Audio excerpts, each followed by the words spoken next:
Hey everyone, this is Randy Lau of Autobot Off-Road, and we have here two Ford Bronco builds. Check it out.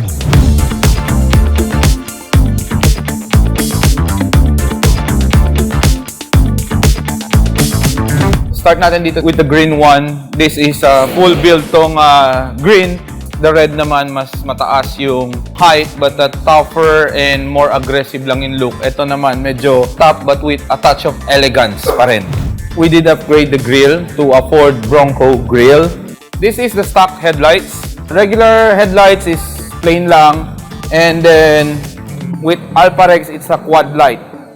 Both units are in OE colorways, but with this one nag-body color lang ako. We did a full 𝗕𝗏𝗵 wrap-around bumper protection. Naglagay rin tayo ng winch dito, ando dun sa loob, and then naglagay tayo ng Mitsuba horn. Flares, we deleted the matte finish. We went with all body color to give it a more elegant vibe. And then we went with a fuel wheels, the fuel sinister in 20s, and then we did install polish finish, and we did install the 35 12.5 na KM3. Side, it's all 𝗕𝗏𝗵. Pakita ko muna to before we proceed. This is the nacho lights. We installed this back in November when it was just a 1-week-old launch in SEMA. Binitbit na natin kung ano yung mga naka-display sa SEMA show mismo. And then a week after that, we launched it here sa Manila Auto Salon. So hanggang ngayon, kahit umikot kayo dito sa Pilipinas, halos kukunti pa lang ang nakikita yung naka-nacho. Kasi yung stocks limited lang din, ilan-ilan lang din. And this is the knob sight lights. One of the, kumbaga, advanced in technology when it comes to lighting. And Alexa siya. Kumbaga sa bahay, yung voice command, meron tong knob sight lightings. This is where I'm excited. There you have it. Let's face it, the Bronco interior is boring. It is boring. So what we did is we did upgrade the interior, custom top of the line genuine leather with Autobot Off-Road and the initials. Ginawa namin ng logo yung may-ari. Dashboard, sidings. We even ordered this carbon fiber steering wheel. Customize na rin natin. Ship boot, everything. Pati baba, naka-leather yan.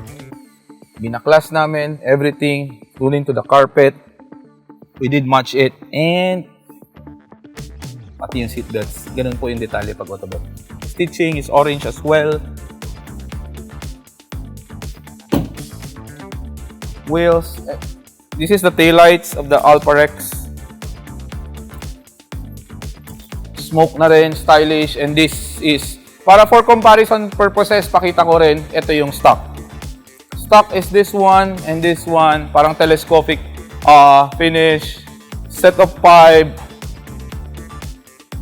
MagnaFlow exhaust system, and then clean 𝗕𝗏𝗵 roof rack. Purist lang tayo pagdating sa mga bumpers, and 𝗕𝗏𝗵 roof rack, and recovery board na 4 pieces. Nilaro ko ng konti yung kulay. Nilagyan ko ng orange since may touch ng orange yung loob. And then earth tone colorway lang naman yung match niya. So there you have it, is this Ford Bronco right here. And another one here. Ang nagagawa pa lang natin dito is just the suspension and the wheel set. Since I want it a little higher, with this Bronco red, we did install a FAX suspension. Yon, isang top of the line FAX suspension with canister. May compression, rebound, na-adjust yan. And then with the wheels naman, I went with Black Mamba wheels in 17s. Tapos, mas chunkier yung goma natin. We did install the BF Goodrich na crawler. It's the 37 12.5 R17 with Black Mamba polish wheels. You can check it. I deleted or I took it off yung side step para mas makagkaroon ako ng tougher and aggressive look. Although medyo mahirap sumakay ng konti, pero okay lang yan, tiis pogi. Guys, I tell you, watch out for this build. Really. Nilabas ko lang to because people ask, ano ba yung pwedeng gawin sa Bronco? Maganda ba si Bronco? Definitely, Bronco is a great rig. Not a best rig, but a great rig. Price comparison, it depends kasi yung iba, Na-compare na siya agad sa Prado and sa Jeep. But depende yan eh. Iba-ibang personality. But what I like with the Bronco is, I like the Jeep, I like the 250. But if you want to be different, hindi ka marami masyadong kaparehas. You get the comfort inside. And ang maganda sa Bronco, ang daming pwedeng paglaruan. Ang daming items pwede. We have Ford Bronco Raptor Kit available. We have 𝗲𝗲𝗴 headlights, taillights.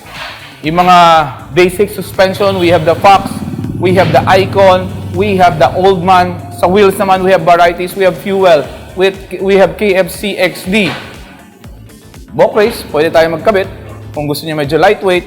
And then, meron tayong Bradley, meron tayong 𝗪𝗚, meron tayong DLF. Pwede pa tayong magpa-customize kung talagang medyo mabigat yung punch na gusto. But anyway guys, if you have that Ford Bronco, let's make it more tougher, let's make it more foggy.